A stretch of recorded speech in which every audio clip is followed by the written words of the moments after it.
not just another Hearthwarming. The greatest time of the year, filled with cheer and joy on Hearthwarming Day, where you are surrounded by affection and cared for by the most wonderful ponies around. A time when all your loved ones come together, bearing gifts to show their appreciation and affection. A time where no single pony was unhappy, where no pony was alone, where no pony was without a smile. No pony except for one. In the depths of Canterlot Castle, where everything was still and silent, devoid of the usual rattle from patrolling guards, gone were the busy shuffling of mads rushing from one room to another. The whole castle was dark, save for a single room. It was a cozy room, nothing like what you expect from a pony of her stature. The cracking fire by the side burned, enveloping the chamber with a toasty warmth and shrouding the surroundings with a dim orange glow. In the center was a pony, all alone. She laid on a velvet bed with a squirrel in front of her and a red quill held in her aura. Just like every year, the male held no celebrations. She sent all the servants and soldiers back to their own home households for the holiday on Heartswarming Eve. She had a palace guard escort her beloved student to a family the day before with a small present. And while others shared stories and laughter, the male signed new laws, propositions, and proposals. The ivory pony signed, dropping her writing instrument and turning her head to the balcony. The ledge had a beautiful view of Equestria, showing illumination cities and crowded train stations. Beyond that, a pale disc hung in the air, surrounded by a sea of stars and scaled by the image of a male. Hearthwarming used to be our favorite holiday a long time ago, when they would have decorations all around the palace in two fillies. One alabaster and the other navy blue would be snugged against one another, sneaking refuge in each other's warmth and signing holiday carols, spreading holiday cheer.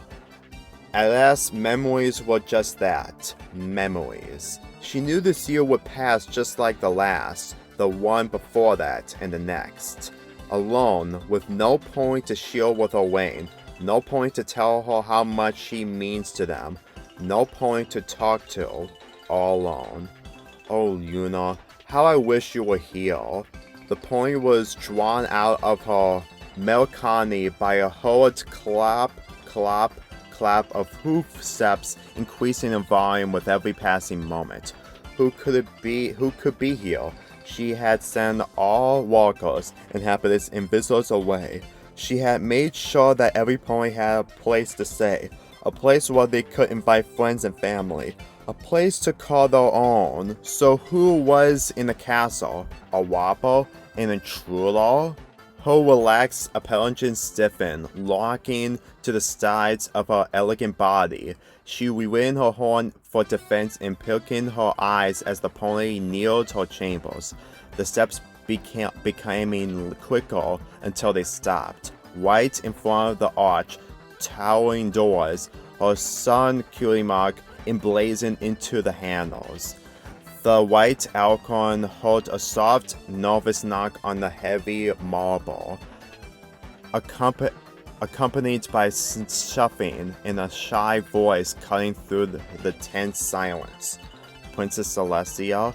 Her spells sizzed out as Celestia strained it up, her eyes wide and confused, gaze locked onto the entrance to her chambers. The oh-so-familiar voice, often met with a lovely smile and a praise. One that could memorize textbook descriptions word for word. There could only be one pony standing behind those doors. But what was she doing here? Hadn't she not sent her protege back to her family to spend the holidays surrounded by her loved ones? Twilight, the princess questioned, cautiously possible reasons as to why she was here echoed in her mind, yet none fit the missing puzzle piece. The door swung open to reveal a lavender unicorn filly with a dark navy mane, split by twin streaks of pink and purple, shining violet eyes with dazzled in the moonlight, and a small tempt smile. "Happy Heartswarming Eve, Princess," she chirped tentatively, her eyes unsure as to whether her mental weight wanted her here. Twilight brought out a neatly wrapped present tied with a Matilda blow. "I got something for you." Celestia eyed the parcel curiously. "Is this the reason why my student has come all this way to the castle instead of relishing in a home-cooked feast to give me a gift?" She floated over and carefully unraveled the packaging to reveal a beautiful snow globe. Pieces of white sparkle swirling around the spear, enchanting the monarch. It depicted Twilight and herself on her balcony, admiring the stunning night sky and searching for constellations. What amazed the princess was that the scene seemed to play out. The 2 points sometimes shuffled closer together, and she could see Twilight point out to various sections in the sky, with Celestia consulting the star charts for cross-referencing. I made it myself. I used Mirror Scar's illusion spell for memories and copied our stargazing sessions into the globe. Twilight gave a proud grin, only for it to change into a worried expression. Do you like it?" she asked hopefully, hooves shivering nervously as she waited for a response. Princess Celestia put the snow globe on the fireplace mantle and turned back to Twilight with a tender smile. "I love it, Twilight. Thank you." Her student beamed before Celestia noticed her shivering. She drew Twilight close with a wing and let out a small gasp when they made contact. "Oh, goodness, Twilight, you're freezing. Did you walk here through all the snow just to give me this?" Twilight leaned in close and let out a relieved sign. "You're so warm, Princess." She received a small chuckle. "And, well, it wasn't the only reason I had for coming here." Celestia arched a brow. "Is something the matter? Do you need an escort home? Come to think about it, what are you doing out of your house?" She frowned upon seeing her princess's sheepless grin. "Actually," Twilight cried, I jumped out of the window." She hurried to apologize when her teacher let out a leap and began checking her body over. No, don't worry, Princess. I didn't get hurt, and I left a note in my room." "Twilight Sparkle, what were you thinking?" The lavender unicorn winced, lowering her head. "Well, my parents won't let me, and they keep saying I had to be with them for Hearthwarming because of a tradition, and..." Twilight babbled out explanations, tears gathering under the princess' stern gaze before she relented. I just wanted to spend Heartswarming Eve with you." Celestia softened her expression and tightened her embrace. "Twilight," she trailed off, thinking of what to say.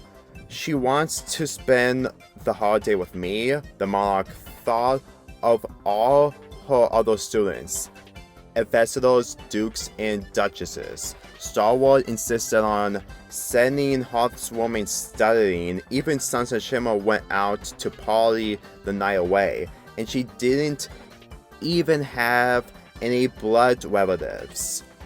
"Twilight dear," Princess Celestia used her wingtip to wipe some of the tears at the corner of Twilight's eyes. "I appreciate the sentiment, but don't you think you should go home and celebrate with your relatives?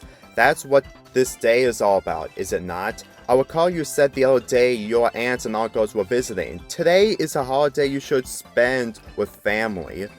Celestia was confident her student would hear her advice and return to her whole household. After all, she had never refused her instructions before, but to her surprise, Twilight made no move to leave, instead looking up to her with a firm gaze. But what about you, Princess? I know you never have any point to spend Hearthwarming with. That supposed nephew of yours, Prince Bluebud, he never comes over unless he wants to complain. The princess felt her heart catch in her throat. She had noticed she kept her mask on, but betraying no inner emotion. Oh, Twilight, I'll be alright. After all, I'll see you the day after tomorrow for your lessons, and I'll do this every year. No need to worry about me. The little lavender fairy frowned. But you're not alright. You always say you are, but that's because you can't say you're not. You were sad yesterday when we said goodbye. I could see it.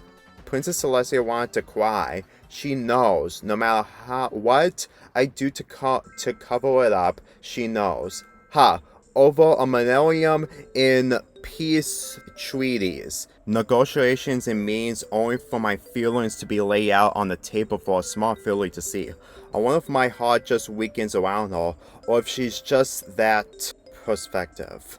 Then she dropped the anvil. Princess, you're lonely. She had to deny it. She had to remain strong for her student. She cannot show any sign of weakness. So why doesn't she?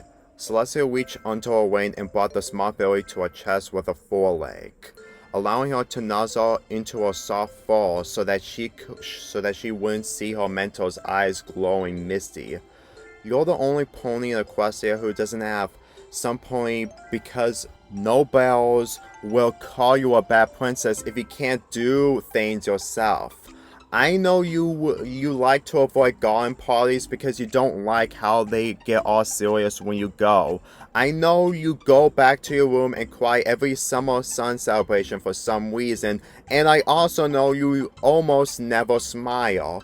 The monarch was about to retort, but it died on her tongue with Twilight's next words. And I mean really smile, not just the one you use for all of your boring court proceedings, like the ones you show me when I make you proud. Princess Celestia choked back a snap. The student had hit the nail on the head. She had seen all her weaknesses, deciphered them, and presented them in her thesis statement, just like she had taught her to do while presenting an effective argument. You need a friend. 4 words. 4 simple words spoken so bluntly by a student, yet carried so much weight. Swallowing the lump in her throat, Celestia tried to argue one last time.